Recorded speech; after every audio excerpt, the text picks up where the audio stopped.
So ito yung importante guys, yan mawala yan, tsaka ito dapat mag-normalize yung ano niya, tawag niyan yung reading, kasi pag hindi pigado talaga. So mayroong lemang code guys sa kanyang PCM, Power Train Control Module. So medyo mabigat-bigat na sabihin, ang daming namumula-mula, pero sa PCM tayo magpo-focus. So check po natin guys yung kanyang fuel system, tsaka yung iba pang mga intake air source. So na-double check na natin yung kanyang fuse link dito sa fuse box, okay naman. At yung kanyang electrical system sa loob ng ilalim ng dashboard, okay naman. So problema talaga guys sa wiring. So hanapin natin guys. Okay, so sira na rin pala yung kanyang fuel filter guys. Ang gagawin natin to is undergo lang tayo ng repair. Tsaka yung electrical system niya, so grounded, so kailangan ayusin to. So ngayon guys, repair lang natin. Ayan. So dinigitan naman natin ng 8-8 para temporarily na ma-connect siya. And then gabit na natin. So try natin, check natin yung kanyang fuel system gauge kung okay na ba. Okay, so ayan na guys, nawala na yung kanyang indicator ng fuel at yung kanyang gauge gumana na rin. So may problema So pa guys. problema, check engine. Gawin natin, iyan natin. I-scan natin para sureball. Ayun. Okay, intake air temperature sensor na lang guys. Tapos intake air temperature, intake. So nawala na yung isang code na. Okay, so ayan na guys, nilagyan natin ng clip para di na. Okay, so ito yung code guys ng intake air temperature. So linisan natin to. Okay, so ayan na guys, nilagyan natin ng clip para di na bumitaw. So okay na to, okay na. So start natin, check natin yung ginawa natin, tira natin. Okay.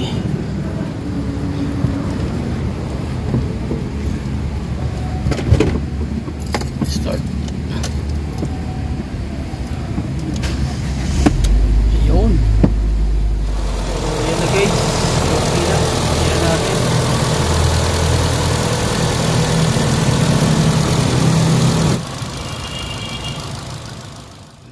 Pagpalang araw guys, another client naman tayo na Ford EcoSports. Ang problema guys, hinati ko rito kasi nga tawag yan, ayaw nang umandar at nagkaroon ng mga electrical issue, electrical wiring, and then nag-leaking yung kanyang fuel tank. So yun ang problema guys. Samahan nyo ako sa basic pointers tutorial so ano yung pwede may ambag dito. So tara, let's go, let's start, pasok. Okay, so makikita natin guys, medyo ano yung unit talagang medyo madumi. So hindi ganong na-undergo ng PMS, kaya makikita nyo masyadong malikabok. So problema nito is nagkaroon ng electronic circuit issue at saka yung kanyang fuel gauge. So makikita natin sa ating dashboard na talagang lumalabas yun, nag-appear, yun po yung nagiging problema. So Ford EcoSport po ito.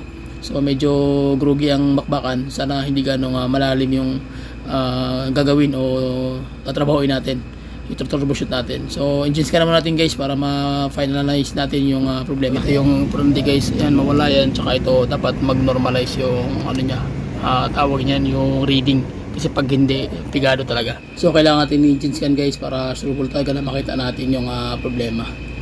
Okay, so nakapasok tayo guys, gamit natin yung Anselect 700 na ating engine scanner. So sa Ford maganda ito. So basic pointers pa rin, mag-scan kayo, kailangan talagang tumbukin nyo talaga mismo unang-una yung kanyang PCM. Yun talaga yung nagiging problema dito guys sa mga Ford. Secondary na lang yung mga ano, tulad ng mga ABS na yan. So unahin mo talaga yung kanyang tatawag na ano, PCM o Power Control Module. So dito lalabas, makikita nyo sobrang dami. So meron na tayong 8. So sa PCM meron tayong 5. So sa PCM tayo magfo-focus guys, dahil ito yung pinaka masakit sa ulo. So try check natin. Ito tayo sa ano, sa ECDM, itong front control display interface module, tsaka power train control module.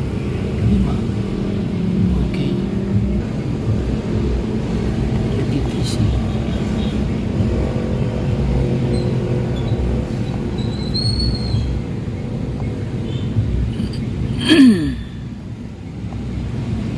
So ayan, fuel level switch array circuit, loss communication with generator control, tapos brake switch, AV generation, intake air temperature sensor circuit high, bank 1, tapos intake air temperature sensor. Okay, ang lumabas na code case is P0460.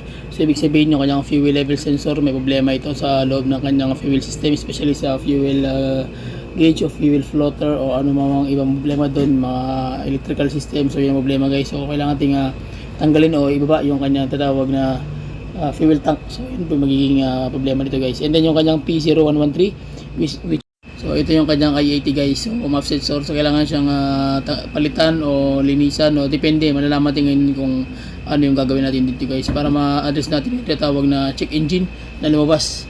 Yan, makikita nyo lalabas talaga yan guys pag may problema yung kanyang sensor. Okay, so balik tayo guys sa ating pag-diagnose. Tara, let's go. Okay, so invalid data received from instrumental panel cluster control module. So wala problema yan guys sa makina yan sa dito yan sa sa loob yan ng kanyang accessories.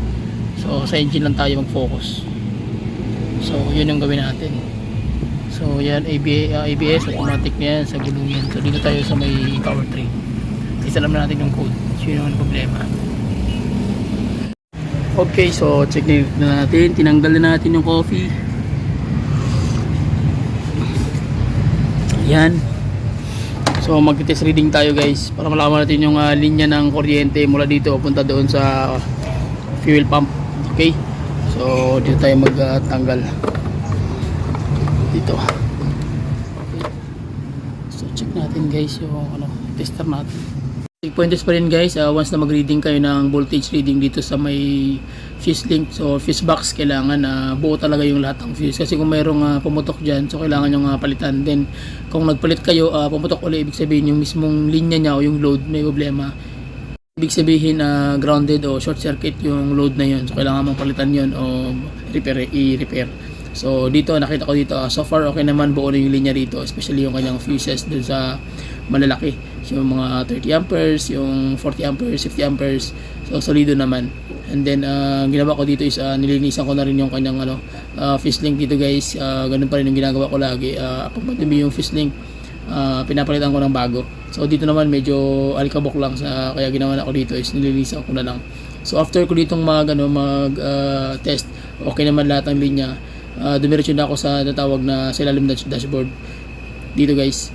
Ayan. So dito ko naman nag-check ako dito. So far wala naman akong nakitang putok dito o ano bang mga sign na nagkaroon siya ng problema, especially sa kanyang power system yan. So wala naman connection yan sa engine guys, sa sistema ng niya yan, sa kanyang tatawag na BCM niya yan. So sa accessories lang yan guys, sa mga ilaw. So nag-focus ako dito mismo sa kanyang sa engine ako nag-focus sa sino ang problema, yung kanyang i80 tsaka yung short circuit at yung kanyang leaking mismo ng kanyang fuel system.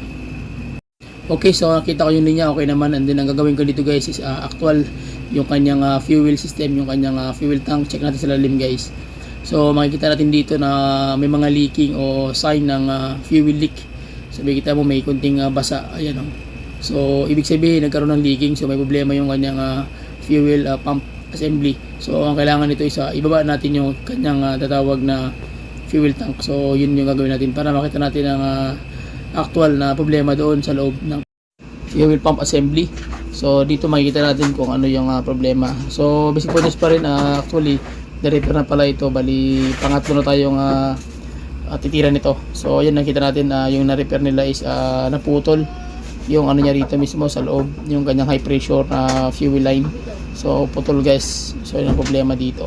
Then check natin yung kanyang naputol sa taas. So ito yung kanyang naputol, kita nyo yun So na-repair na lang din yan dahil yun nga ang gagawin natin dito is repair lang kasi nga sabi ng may-ari mahal yung pyesa, tsaka nag-order na siya. So ang gawin natin is remedy. So ayan kita nyo naman talagang nilagyan na ng tube piping and then automatic sinalpak na. So same lang din gagawin natin, re-repair lang din natin, at least makita natin kung ano yung kalalabasan ng tira natin guys. So yung kanyang fuel filter so far okay pa naman. So check natin yung guys yung wiring niya. So dito naman yung wiring naman dito, chinek ko na rin dito, bali nasunog yung kanyang yung kanyang ground. So nagkaroon ng short circuit, kaya nagkaroon ng trigger doon mismo sa kanyang tatawag na dashboard. So tsaka sa kanyang tatawag na yung grounded yung kanyang circuit open. So yun ang problema guys. And then off-box na natin guys para makita natin yung laman loob nito, kung anong kalalabasan nito. Let's go. So pagtanggal ko nito guys, nakita ko dito na sira na yung kanyang floater. Wala nang nakasabit sa loob mismo ng fuel assembly. So na yun sa ilalim.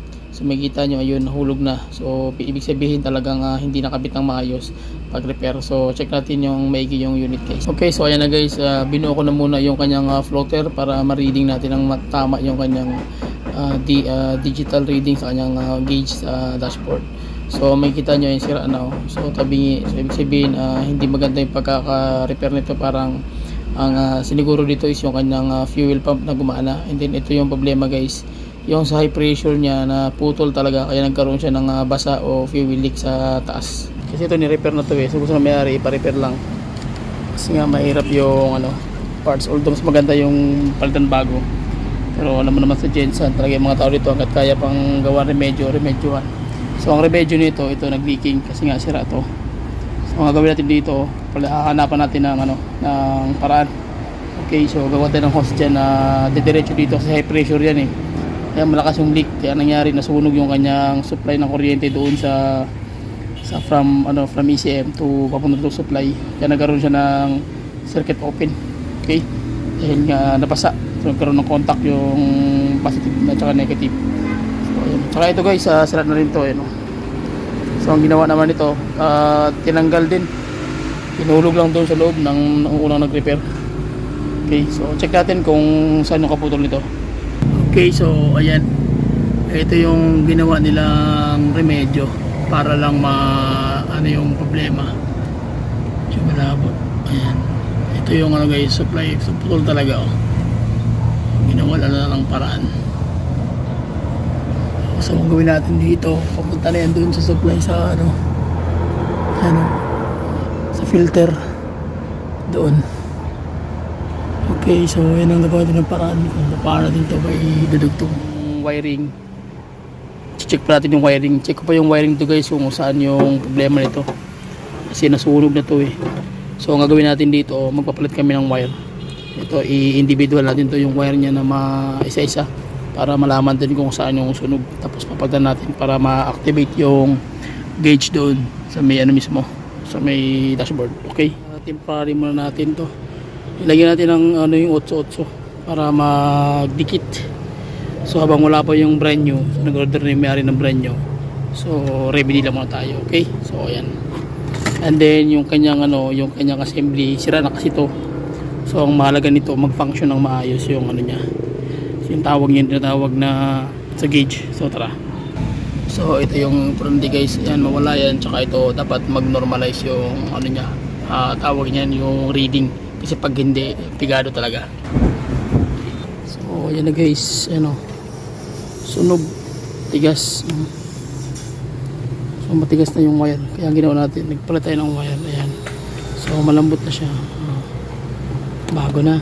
Okay, so yun ang nangyari, kaya nag-open circuit kasi yung kuryente hindi na dumadaloy papunta doon sa signal, kaya nangyayari wala na siyang kaya open circuit na siya, bank 1. Okay, tapos ni-repair na lang din natin yan guys. Ayan. So check natin kung gagana ba yung sa dashboard nito doon. Kung okay ba yung dashboard doon dito. Okay, sige. Salpak natin.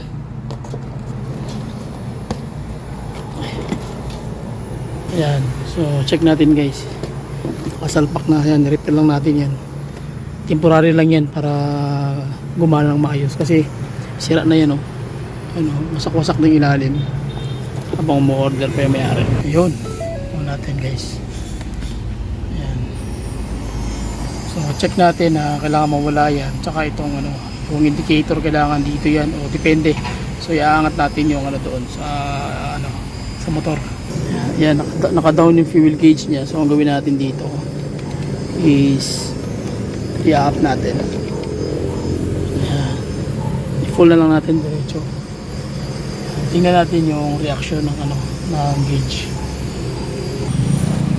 Yan. So makikita nyo na wala na yung yung indicator ng fuel, and then mapapansin mo gumagalaw yung indicator ng kanyang fuel. So ibig sabihin yung kanyang palo okay yung resistor. Yan. Full yan hanggang dun yan sagad. Yan ang naging problema. Floater. Floater gauge. So Pwede mo siguro pwede mo siguro baklaso ni evaporator na ron. So ayan na guys. Okay na. Sinaw lang. So, okay, so ikakabit na natin guys. Ayan.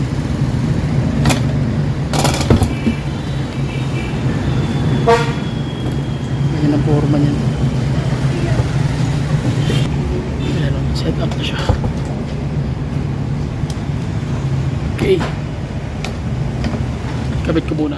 So, ayan na guys, panalo na tayo.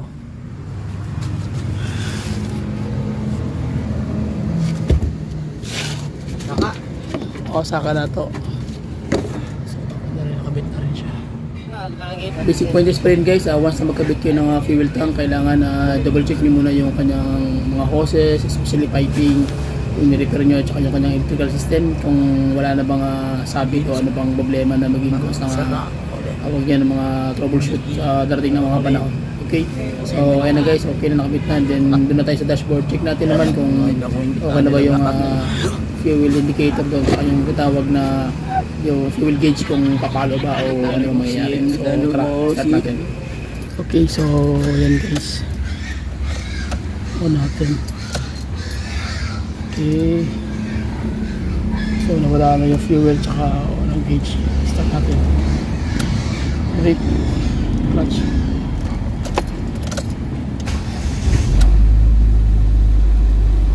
Ayun, panalo.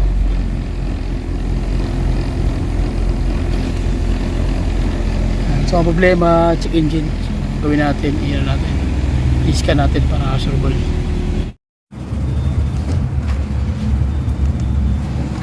So ayan guys, tanggalin natin yung check engine. So ayan, good codes tayo. Okay, intake air temperature sensor na lang guys. Tapos intake air temperature, intake, so nawala na yung isang code na ano sa fuel. Okay na. So ikakabit na natin yan. Test na natin yan. Okay. Okay.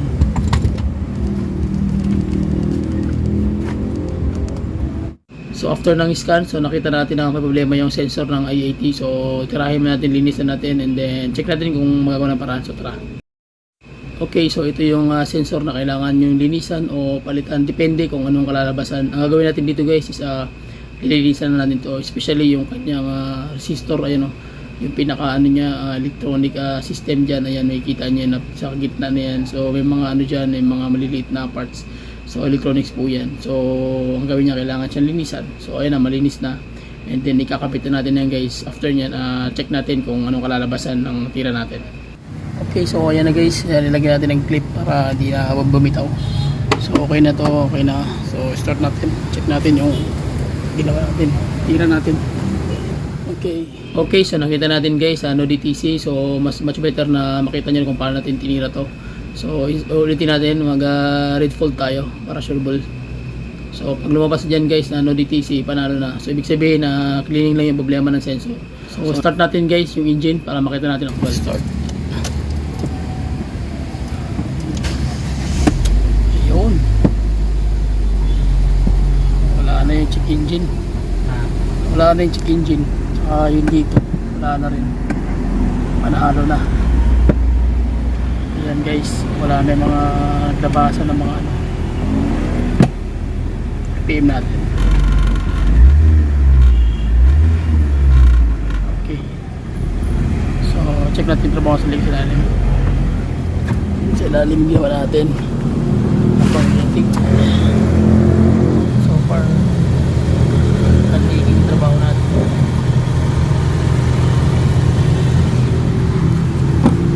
Dito. Ayan. So panalo na yan guys. Higpit na yan.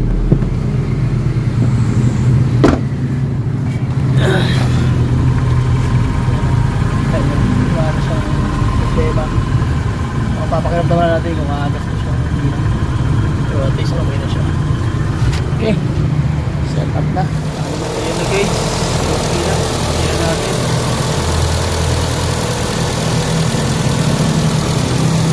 So yun, sa airco yun, ayusin na natin yung makayaman.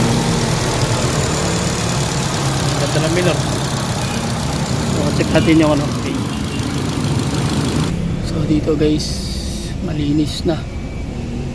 Wala nang problema, panalo. So, ganito lang guys, please subscribe to my channel, share my video, bye bye, and God bless. See you.